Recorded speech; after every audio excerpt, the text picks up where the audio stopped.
provavelmente vocês também estão nos assistindo aqui, não sei, talvez você possa compartilhar a sua, mas eu, pelo menos, e a maioria das pessoas que eu conheço, na faculdade, em especialização, em residência, ninguém fala em empreendedorismo. Parece que é um pecado falar disso, parece que você está, mercantilizando a medicina, é o que eu ouvia na minha faculdade.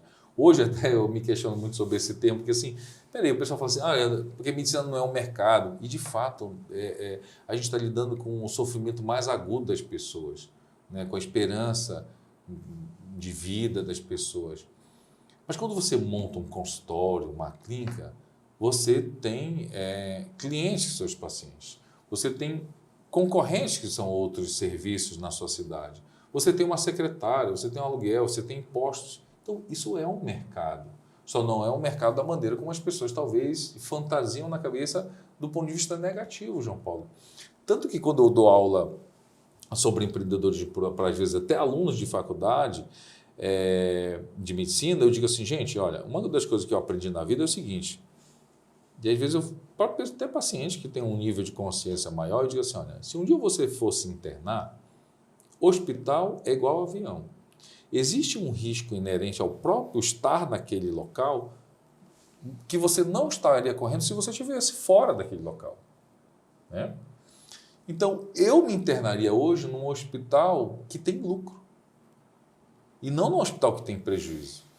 Por quê? Porque o hospital que tem lucro, ele tem recurso financeiro para esterilizar o material, para treinar o pessoal realmente nos processos da medicação certa, no tempo certo, com a profissional correta.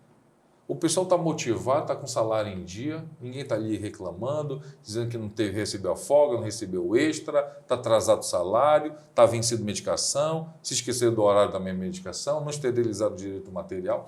Então, eu me internaria num hospital que tem lucro. Você tem uma ideia o quão isso é importante, impacta diretamente na vida das pessoas, ter uma boa gestão, ter recursos financeiros como retorno daquilo, né? Então, assim, isso, cara, ficou muito tempo na minha cabeça e eu fui devagarzinho quebrando, porque é muito difícil, você falou até da história do blogueiro, porque a gente enfrenta hoje, eu e você, eu pelo canal do YouTube, você no YouTube e no Instagram, essa coisa de, poxa, a gente parece que a gente não pode entender de negócio, porque é pecado na medicina, e a gente não pode promover pelo bem, porque a gente é o famoso, entre aspas, picareta, né, da medicina. Então, assim, eu acho que eu costumo dizer, a minha vantagem, de novo, é ruim falar de si, mas eu costumo dizer, João Paulo, que eu, apesar do meu hardware ser da geração X, o meu software é da geração Y, da sua geração.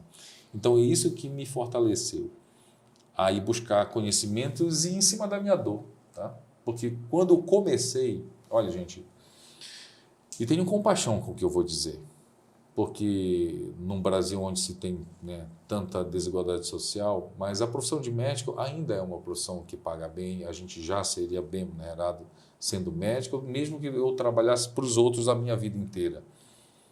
Então, mas não é demagogia nenhuma eu dizer que nunca foi pelo dinheiro, tá? Foi porque passa pelo senso de felicidade, João Paulo. Quando eu trabalhava nos locais que eu trabalhava, agora falei de um hospital, eu via desonestidade, eu via sujeira, sabe? Falta de higiene nos locais, via maltratamento das pessoas, eu via as pessoas tentando, a gente é radiologista, no início da nossa carreira, a gente ganha por produtividade. E eu chegava às vezes num local, de manhã cedo, a atendente dizia, doutor, já tem 20, posso fechar a agenda? Posso fechar a agenda? Aí, poxa, ela está me dando quanto eu quero ganhar. Aí eu ficava meio que coagido, disse, tá bom. Ai, graças a Deus. Dorivada, fecha a agenda do doutor, pode parar de pegar paciente. E estava cheio de gente querendo ser atendido por mim, fazer exame comigo. Aí o que eu... Todo dia tinha aquela coisa que me incomodava e tinha uma frase que eu dizia para mim mesmo. Se isso aqui fosse meu, não seria assim. Então, assim, toda vez que você tiver isso questionando, mexendo dentro de você, assim, se isso aqui fosse meu, seria esse aparelho de ultrassom? Se isso aqui fosse seu, seria essa atendente? Se isso aqui fosse seu, seria essa parede azul? Porque isso passa pelo senso de felicidade, João Paulo. Você acordar e trabalha no local onde você escolheu o aparelho, aquela tendência está ali porque você quer, aquela parede é azul porque você escolheu. Eu costumo dizer, brinco com a minha mãe, que é culpa da minha mãe, porque eu fui criado de uma maneira que eu lido muito bem com as coisas que são escolhidas por mim e lido muito mal com as coisas que são escolhidas para mim. Então, talvez por isso que eu sempre me incomodei. Então, assim, já trabalhei em locais que eu, no meio de um transvaginal, naquela época, acho que você não pegou essa época, na época do filme, que você... Então, mais ou menos, porque tem lugar que você ainda chega que tá aquela... Ainda tem aquilo lá? Eu não sabia que ainda tinha aquilo lá. Tem. E aí eu, no meio do transvaginal, acabou o filme. Ixi, nossa. Doutor, acabou o filme. E agora? Tem que pegar lá no depósito, não sei onde que... a gente vai chamar o motoboy para pegar lá na outra unidade. Meu Deus do céu. Aí eu com o aparelho dentro da paciente. E era um aparelho que não tinha memória para gravar e eu imprimir depois.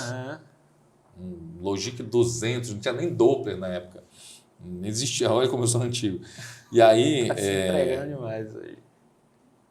Cara, e aí eu pensava assim, poxa, quando for meu não vai acontecer isso. Vai ter gestão de recursos. Isso era previsto. Porque às vezes o brasileiro tem disso, né? Ai, me atrasei porque furou o pneu do carro. E aí foi um imprevisto. Não, cara. Isso é previsto. Por isso que existe um STEP. Furar pneu, existe a probabilidade de furar. Por isso que existe o STEP. É previsto que fure o pneu.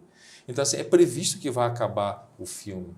Então, assim, esse tipo de gestão... Então, assim, hoje, cara, eu costumo dizer com o meu time lá, e não é fácil, tá? Eu até brinco nas reuniões, eu disse, gente, deixa eu falar uma coisa para vocês, me ajuda, porque tem 2 dias do mês que eu penso em vender tudo e voltar a trabalhar para os outros. Me ajuda a reduzir de 2 para 1 esse dia? Quais são esses? Eu falo isso. Não, eu digo assim, no dia a dia, tem 2 dias do mês sim, entendi. que você pensa assim, cara... Pensei que era na hora de pagar os impostos lá. Que talvez seja. É o dia, eu acho que do pagamento, da folha salarial, 13º, essas coisas, férias, né? E no dia que tem que pagar os impostos. Talvez seja nesses 2 dias. Mas, de fato, eu acho que tem muito mais... Então, tem muito mais dias que você tem, mais o benefício, assim. Financeiramente, você, claro, multiplica, né? A gente prende isso. Porque quem monta o serviço acaba ganhando mais. Porque eu compro as horas dos outros e revendo para os pacientes. Então, se aquilo que a gente estava conversando nos bastidores, a minha cabeça de empreendedor, se eu morasse em Salvador, eu ia querer o Dr. João Paulo comigo. E eu ia dizer assim, Dr. João Paulo, quanto é a sua hora? Aí é hora X. Beleza. Eu vou comprar essa hora X dele, porque para mim ele tem um grande valor agregado, e vender a 2x para o paciente. Então, tiro X para o Dr. João Paulo, X para mim, todo mundo está ganhando. Então, assim, eu vendo a hora dos profissionais que trabalham comigo. Essa é a mágica, você aprender a vender a hora dos outros. E não está errado, não tem problema nenhum, porque é o outro que dá a hora dele. Eu não imponho a hora dele. Exatamente. Na verdade, isso é o que faz a economia girar, né? Então, você está gerando oportunidades.